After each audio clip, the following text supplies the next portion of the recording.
नदी जोड़ो योजना को आज दुनिया के सबसे विशाल मेगा प्रोजेक्ट्स में गिना जा रहा है। एक ऐसा मिशन जो भारत की किस्मत को पूरी तरह बदल सकता है। वह दिन दूर नहीं जब राजस्थान में सूखे की मार खत्म होगी और उत्तराखंड जैसे पहाड़ी राज्यों में बाढ़ का खतरा भी कम हो जाएगा। करीब 30 बड़ी नदियों को आपस में जोड़कर भारत इतिहास रचने की तैयारी में है। दोस्तों, भारत सरकार इस समय एक बेहद महत्वाकांक्षी परियोजना पर काम कर रही है, जिसने चीन, पाकिस्तान और बांग्लादेश जैसे देशों की चिंता बढ़ा दी है। हर साल भारत की नदियों का करोड़ों लीटर मीठा पानी या तो समुद्र में मिल जाता है या बहकर पड़ोसी देशों तक पहुंच जाता है, जहां इसकी असली कीमत ही नहीं समझी जाती।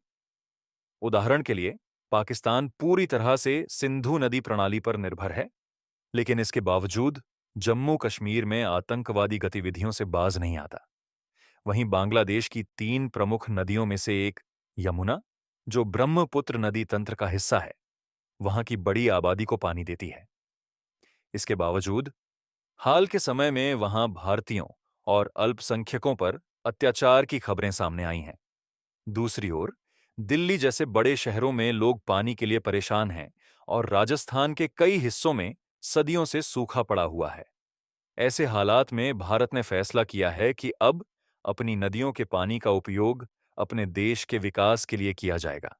यह मेगा प्रोजेक्ट न केवल बाढ़ प्रभावित इलाकों से अतिरिक्त पानी हटाकर सूखाग्रस्त क्षेत्रों तक पहुंचाएगा, बल्कि बिना कोयले के हजारों मेगावाट बिजली भी पैदा करेगा। इसके साथ साथ यह देश को एक क्रांतिकारी जल आधारित परिवहन व्यवस्था भी देगा। लेकिन आखिर यह नदी जोड़ो परियोजना है क्या? और यह हर भारतीय की जिंदगी को कैसे बदल सकती है? जानने से पहले अगर आपको भी अपने भारत पर गर्व है, तो वीडियो को लाइक जरूर कीजिए। मित्रों, भारत सिर्फ किसानों का ही नहीं, बल्कि नदियों का भी देश है। भारत को कृषि प्रधान राष्ट्र बनाने में नदियों की भूमिका को नजरअंदाज नहीं किया जा सकता। नदियां प्रकृति का वह अनमोल उपहार हैं, जिससे दुनिया के कई देश वंचित हैं। आज भारत तेजी से वैश्विक महाशक्ति बनने की ओर बढ़ रहा है। अगर हमने अपने जल संसाधनों का सही और संतुलित उपयोग करना सीख लिया, तो देश की प्रगति की रफ्तार कई गुना तेज हो सकती है। इसी सोच के साथ सरकार ने दुनिया की सबसे बड़ी नदी परियोजना शुरू की है, जिसे IRLP यानी इंटरलिंकिंग ऑफ रिवर्स प्रोजेक्ट कहा जाता है। इस योजना के तहत भारत की 37 प्रमुख नदियों को 30 अलग-अलग लिंक के माध्यम से जोड़ा जाएगा। इसका सबसे बड़ा फायदा ये होगा कि जिन नदियों में जरूरत से ज्यादा पानी है, वहां का अतिरिक्त जल उन क्षेत्रों तक पहुंचाया जाएगा जहां पानी की भारी कमी है। इससे बाढ़ की समस्या भी कम होगी और सूखी नदियों में साल भर पानी बना रहेगा। हालांकि यह काम सुनने में जितना आसान लगता है, असल में उतना ही चुनौतीपूर्ण है। लेकिन इन चुनौतियों को समझने से पहले यह जानना जरूरी है कि आखिर कुछ नदियां ऊंचान चुनौतियां हमेशा उफान पर क्यों रहती हैं और कुछ पूरी तरह सूख जाती हैं। भारत के करीब 90% हिस्से में मानसून जून महीने से शुरू होता है और लगभग 4 महीने तक रहता है। अधिकांश नदियों का जल स्रोत सिर्फ बारिश होता है, इसीलिए बरसात खत्म होने के कुछ महीनों बाद वे सूखने लगती हैं। वहीं गंगा, सिंधु और ब्रह्मपुत्र जैसी नदियां केवल बारिश पर निर्भर नहीं होती। इन्हें हिमालय के ग्लेशियरों से साल भर पानी मिलता रहता है। लेकिन इन नदियों के आसपास रहने वाले लोगों को सूखे की जगह एक और बड़ी समस्या का सामना करना पड़ता है, और वह है बाढ़। ग्लोबल वार्मिंग और बढ़ते प्रदूषण की वजह से देश का औसत तापमान बढ़ रहा है। ज्यादा गर्मी के कारण पहाड़ों की बर्फ तेजी से पिघलती है, जिससे कई बार ग्लेशियर झीलें ओवरफ्लो हो जाती हैं। इसके अलावा बादल फटने जैसी घटनाएं भी अब आम हो चुकी हैं। इन कारणों से पहाड़ी नदियों में अचानक पानी का स्तर बढ़ जाता है और रास्ते में आने वाले शहर बाढ़ की चपेट में आ जाते हैं, जिससे भारी तबाही होती है। अब सोचिए, अगर इन नदियों के बहाव को संतुलित कर दिया जाए, अगर बाढ़ आने से पहले अतिरिक्त पानी को सूखी नदियों में मोड़ दिया जाए, किसानों को बारिश पर निर्भर न रहना पड़े और पूरे देश में साल भर हरियाली बनी रहे। यही सपना नदी इंटरलिंकिंग परियोजना के साथ साकार किया जा रहा है। इस परियोजना का मुख्य उद्देश्य देश में जल संतुलन बनाए रखना है। भारत में दुनिया की लगभग 18% आबादी रहती है, लेकिन हमारे पास वैश्विक मीठे पानी का केवल 4% हिस्सा है। ऐसे में यह योजना 142 करोड़ लोगों तक पानी पहुंचाने में अहम भूमिका निभाएगी।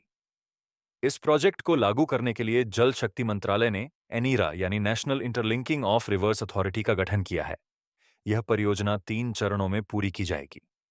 पहले चरण में हिमालयी क्षेत्र की नदियों जैसे गंगा और ब्रह्मपुत्र पर बड़े स्टोरेज डैम बनाए जाएंगे। गंगा यमुना को जोड़ा जाएगा और गंगा की पूर्वी सहायक नदियों को साबरमती और चंबल नदी तंत्र से जोड़ा जाएगा। दूसरे चरण में प्रायद्वीपीय भारत की 16 नदियों को आपस में लिंक किया जाएगा। महानदी और गोदावरी का अतिरिक्त पानी कृष्णा, कावेरी, पेन्नार और अन्य नदियों तक पहुंचाया जाएगा। अंतिम चरण में दक्षिण भारत की नदियों को पूर्वी भारत की नदियों से जोड़ा जाएगा, जिससे यह विशाल परियोजना पूरी होगी। इतना ही नहीं, इस परियोजना के तहत बड़े बड़े रिजर्वायर और डैम बनाए जाएंगे, जहां हाइड्रो पावर प्लांट से करीब 34,000 मेगावाट बिजली उत्पादन का लक्ष्य रखा गया है। इन जल मार्गों के जरिए एक नया ट्रांसपोर्ट सिस्टम भी विकसित होगा, जहां नदियों में चलने वाले बड़े जहाजों से एक राज्य से दूसरे राज्य तक भारी मात्रा में सामान पहुंचाया जा सकेगा। इससे मध्य प्रदेश जैसे लैंडलॉक्ड राज्यों को भी गुजरात और महाराष्ट्र के बंदरगाहों तक सीधी पहुंच मिलेगी। नदियों का पानी पूरे देश में पहुंचने से किसानों को सिंचाई के लिए बारिश पर निर्भर नहीं रहना पड़ेगा। इससे साल भर खेती संभव होगी। प्रदूषण और ग्लोबल वार्मिंग में भी कमी आएगी। राजस्थान के रेगिस्तानी इलाकों में पानी पहुंचाकर वहां रिजर्वायर बनाए जाएंगे, जिससे पानी की समस्या का स्थायी समाधान होगा।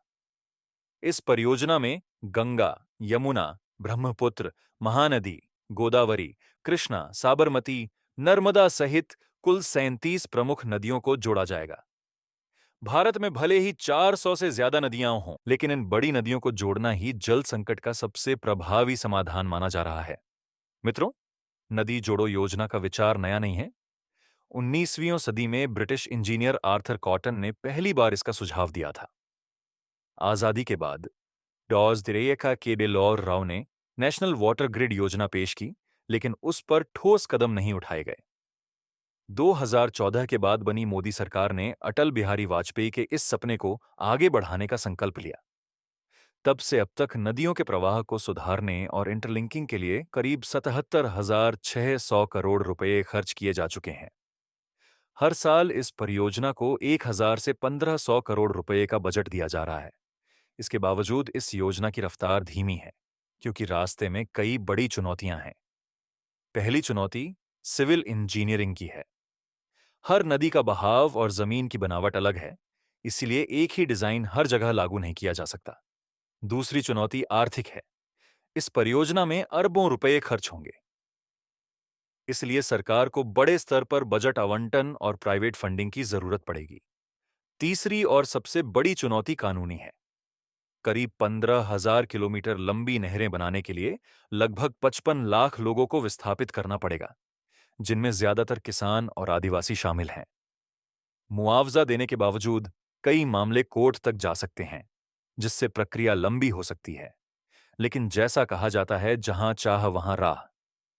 अगर भारत सरकार इस परियोजना को सफल बना लेती है, तो इससे करोड़ों लोगों की जिंदगी बदलेगी और भारत का नाम दुनिया भर में रोशन होगा। आपको सरकार का यह महत्वाकांक्षी नदी जोड़ो प्रोजेक्ट कैसा लगा? नीचे कमेंट में जरूर बताइए। वीडियो पसंद आई हो तो लाइक और शेयर करें। चैनल पर नए हैं तो सब्सक्राइब करके बेल आइकन दबाना ना भूलें। जय हिंद, जय भारत।